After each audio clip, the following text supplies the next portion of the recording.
دوستو، ایک دور تھا کہ جب دنیا بھر میں مسلمان سپر پاور سمجھے جاتے تھے۔ اس دور میں ہمارے تعلیمی اداروں میں بہترین معلم، معالج، سائنسدان اور ماہر فلکیات موجود تھے، اور لاکھوں کی تعداد میں کتابیں لائبریریوں کی زینت تھیں۔ اس دور میں مسلم سائنسدانوں کی خدمات کو آج یورپی دنیا میں بھی سراہا جاتا ہے۔ تو دوستو، آج کی ویڈیو میں ہم ماضی میں جھانکتے ہوئے ایسے 10 عظیم مسلمان سائنسدانوں کے بارے میں جاننے والے ہیں کہ جنہیں آج کی ماڈرن سائنس اور ٹیکنالوجی کے پلرز کہا جاتا ہے۔ لیکن دوستو، اس سے پہلے آپ سے درخواست ہے کہ ایسی ہی انفارمیٹیو ویڈیوز دیکھنے کے لیے زاویہ فیکٹس کو سبسکرائب کر دیں تاکہ میری کوئی ویڈیو آپ سے مس نہ ہو۔ نمبر 1 پر ہیں عباس ابن فرناس۔ رائٹ برادرز سے لگ بھگ 1000 سال پہلے مسلم موسیقار، انجینئر اور شاعر عباس ابن فرناس نے ایک اڑن مشین کی تیاری شروع کی۔ 852 عیسوی میں انہوں نے قرطبہ کی عظیم مسجد کے مینار سے ایک ڈھیلے لباس اور لکڑی کے پروں کے ساتھ چھلانگ لگائی۔ انہیں توقع تھی کہ وہ ایک پرندے کی طرح ہوا میں تیر سکیں گے، مگر وہ ناکام رہے۔ مگر اس لبادے نے نیچے گرنے کی رفتار کم کر دی، اور اس طرح دنیا کا پہلا پیراشوٹ وجود میں آ گیا۔ بعد میں 70 سال کی عمر میں انہوں نے ریشم اور عقاب کے پروں سے ایک مشین تیار کر کے پھر پہاڑ سے چھلانگ لگائی اور 10 منٹ تک کامیابی سے ہوا میں تیرتے رہے۔ دنیا کا سب سے پہلا پلانیٹیریم بھی عباس ابن فرناس نے بنایا تھا۔ یہ شیشے کا تھا۔ اس میں آسمان کی پروجیکشن اس طور سے کی گئی تھی کہ ستاروں، سیاروں، کہکشاؤں کے علاوہ بجلی اور بادلوں کی کڑک بھی سنائی دیتی تھی۔ نمبر 2 پر ہیں ابن سینا۔ علم طبیات میں ابن سینا وہ پہلے انسان ہیں جنہوں نے تجرباتی علم کو سب سے معتبر سمجھا۔ وہ پہلے مسلم سائنسدان تھے جنہوں نے کہا کہ روشنی کی رفتار لامحدود نہیں، بلکہ اس کی ایک معین رفتار ہے۔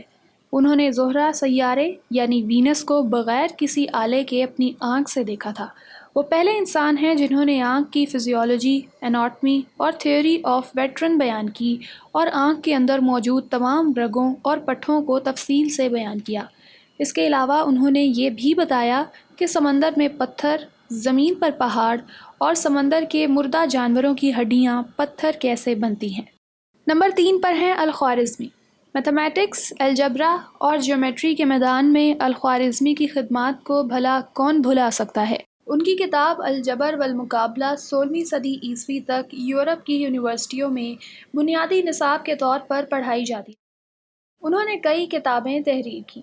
کتاب الجبر والمقابلہ میں انہوں نے لوگوں کی روزمرہ ضروریات اور معاملات کے حل کے لیے لکھا، جیسے میراث، وصیت، تقسیم، تجارت، خرید و فروخت، کرنسی کا تبادلہ، کرایہ، زمین کی میئرمنٹ، دائرہ اور دائرے کے قطر کا قیاس، بعض دیگر اجسام کا حساب جیسے ثلاثہ اور مخروط وغیرہ۔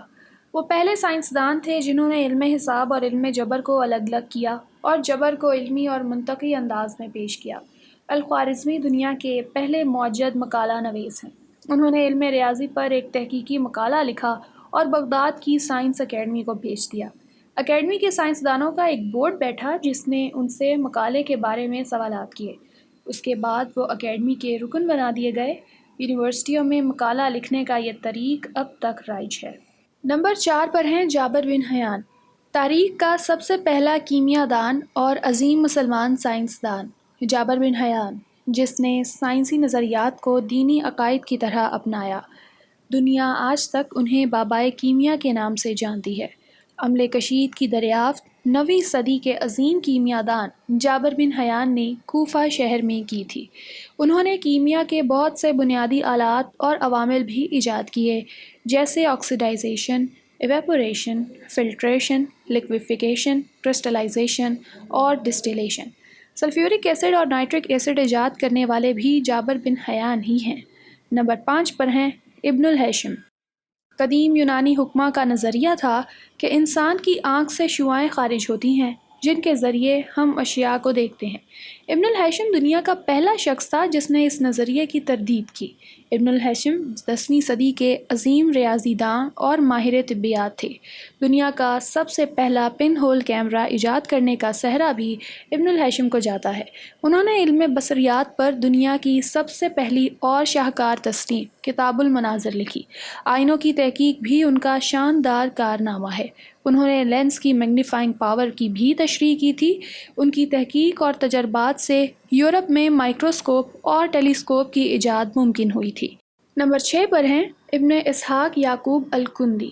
اسحاق الکندی نے سب سے پہلے فریکوینسی انالیسس کا آغاز کیا جس سے ماڈرن کرپٹولوجی کی بنیاد پڑی تھی۔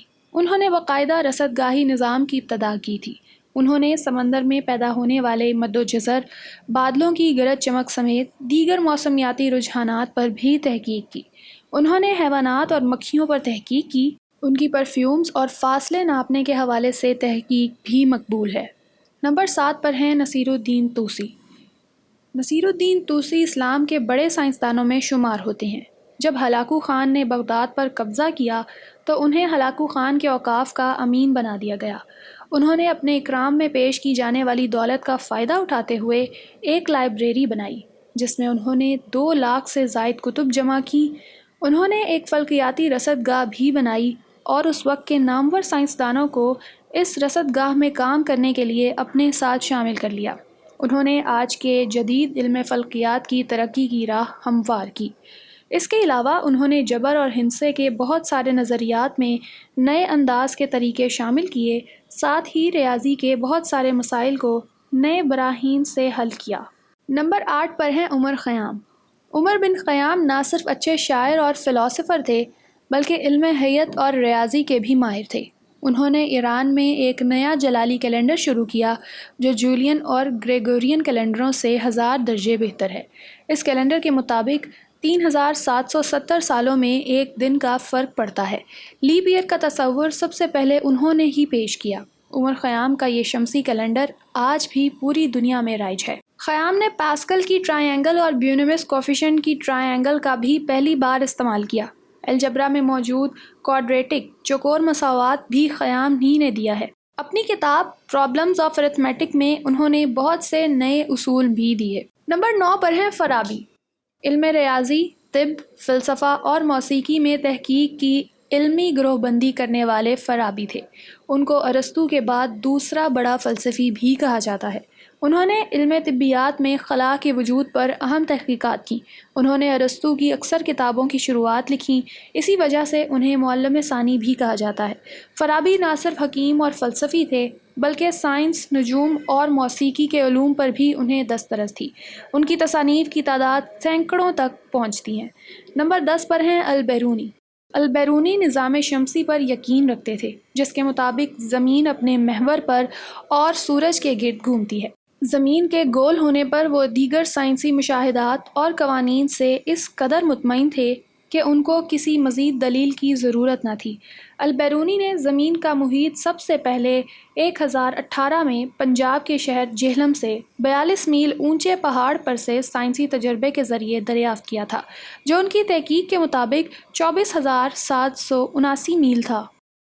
آج کی تحقیق کے مطابق یہ 24,858 میل ہے، یعنی صرف 78 میل کا فرق۔ انہوں نے اپنی تصنیفات میں خصوصی طور پر اس نقطے پر زور دیا کہ خط استوا کے جنوب میں واقع علاقوں میں اس وقت سردی کا موسم ہوگا جب ہمارے ہاں یعنی خط استوا کے شمال میں واقع علاقوں میں گرمی کا موسم ہوتا ہے۔